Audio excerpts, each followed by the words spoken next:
বন্ধুরা আজকের ব্লগটা হবে ফাটাফাটি।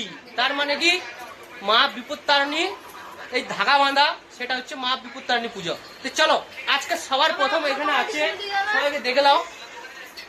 এই জি এই পুরো পরিবারটা মিলে ধাগা বাঁধা হবে। শুধু ধাগা মনে করবে না, এটা খুবই ভালো আর বিপদ, মানে কি এই ধাগাটা অনেক শক্তিশালী। পুজো করে তারপর ধাগা বাঁধা হয়। চলো এখানে ধাগা বাঁধা হচ্ছে। ধাগা বাঁধছে কে? এই জি ইনি হচ্ছে রূপারানী, আর ইনি সবাইকে বাঁধছে, এখানে উপোসটা রেখেছে। তো চলো গাইস আজকে দেখাচ্ছি ফটাফট, ঝটপট করে সাবস্ক্রাইব করে ফটাফট লাইক করে দেবে।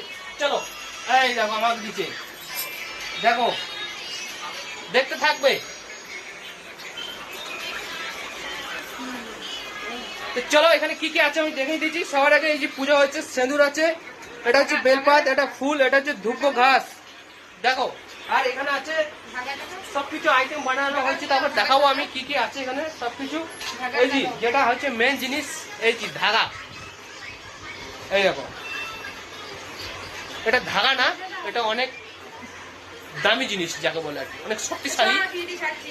বেঁধে গেলে আপদ বিপদ কোথাও কিছু হবে না। চলো এবার দেখাচ্ছি আমি এখানে কে কে আছে।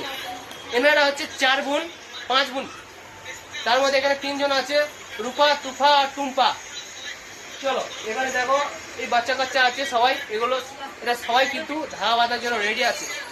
যারা যারা দেখছো ব্লগটা সাবস্ক্রাইব করে পাশে থাকবে, এর নেক্সট ব্লগ খুবই সুন্দর আসবে। চলো পাশে আছে আমাদের বৌমা, দেখো খুব সুন্দর ছোট্ট একটা পরিবার। কেমন লাগলো বলবে কিন্তু, একটা কমেন্ট করতে ভুলবে না। সবাই মিলে আমার বাই করে দাও।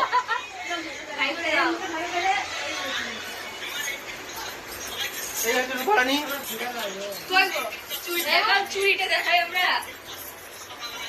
আর তার সঙ্গে সঙ্গে এরা কিন্তু খুব সুন্দর সুন্দর চুড়ি পরেছে, কেন শিবরাত্রি তো এই যে সবুজ চুড়ি পরতে হয়, তোমরা পরবে খুব সুন্দর সুন্দর সবুজ চুড়ি।